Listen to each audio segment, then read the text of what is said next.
J'aime beaucoup découvrir des nouveaux univers. Et ça, peu importe le média. Jeux vidéo, films, séries, livres. Mais il y a un mot que les studios peuvent dire qui me refroidit très vite quand je l'entends, c'est quand ça parle de vouloir faire un préquel. Pour ceux qui ne savent pas ce que ça veut dire, c'est quand tu prends une œuvre déjà existante, tu en crées une nouvelle dans le même univers, mais qui se passe avant celui-ci. Je vous mets à l'écran de toute façon quelques exemples. Par contre, deux détails importants, c'est que ça n'a pas besoin d'être sur le même média et que l'œuvre a été créée après l'œuvre sur laquelle il se base, bien évidemment. Et donc oui, je ne suis pas forcément fan à l'idée des préquels. Même si le concept est sympa sur le papier, il y a plusieurs éléments qui peuvent faire en sorte de m'emmerder avec cette idée. Déjà, si de base c'est sur un personnage majeur, ça peut très facilement me saouler. Surtout si c'est dans un univers où le danger est très facilement présent. À aucun moment, je peux m'investir pour avoir peur pour lui. Parce que tu sais déjà la suite? Bah oui, c'est pas comme s'il pouvait perdre un bras, une jambe ou autre si je sais que dans le futur il les a. Waouh, sympa l'exemple. Oui bon, je vais à l'extrême, mais c'est pour qu'on puisse facilement comprendre mon propos. Mais si ça arrive, bravo le narrateur. Oui, tu m'as surpris pendant 2 secondes. Parce qu'après tu peux être sûr qu'il y aura un truc du genre oh c'était un rêve,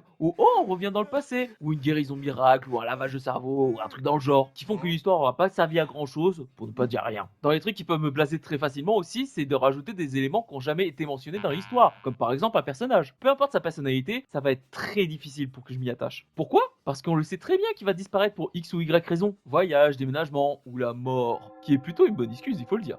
Mais une des plus grosses alertes, c'est pour les univers riches. Plus on en sait dessus, et plus il y a des chances que ça ne marche pas. Oui, mais ça, c'est pareil pour une suite. Je le conçois. Mais clairement, c'est beaucoup plus difficile de créer quelque chose en sachant que tu dois respecter ce qui se passe après que l'inverse. Si c'est la même personne qui a fait l'œuvre de base, ça va. Tu te dis que peut-être qu'il y a pensé, machin, et encore, ça dépend lesquels. Mais si je vois que c'est pas le cas, bah personnellement, j'y vois surtout que deux options. Soit il va y avoir des événements incohérents qui personnellement me sortent très vite de l'histoire, ou soit il se passera pas grand chose pour éviter d'en faire justement. Et donc ça sera probablement chiant.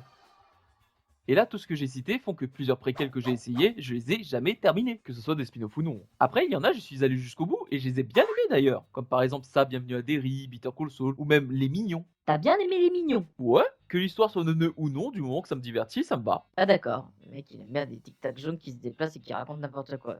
On aura tout vu. Mais après, l'exemple que j'ai le plus aimé pour un préquel, c'est Life is Strange Before the Storm. Et la raison du pourquoi, elle est simple et logique, c'est que je l'ai fait avant Life is Strange. Sans spoiler ce qui se passe dans les jeux, clairement j'aurais jamais eu autant d'émotions que si je l'aurais fait dans l'ordre de leur sortie. Impossible. Ça aurait été le cas, ça m'aurait fait la même sensation qu'à spoil justement. Même si on peut aimer une œuvre en sachant la fin, surtout avec les jeux vidéo où le gameplay ça aide beaucoup, ça sera compliqué d'avoir un ressenti aussi puissant, voire plus, que si ça aurait pas été le cas. C'est pour ça que je dis pas que les préquels que j'ai pas terminés, je les trouve nuls, même si certains ça partait mal. C'est juste que l'ordre de visionnage change beaucoup notre a priori. Et c'est pour cela que j'ai du mal avec les préquels. Et que ça me refroidit très vite quand ça veut en faire un sur un univers que j'aime bien.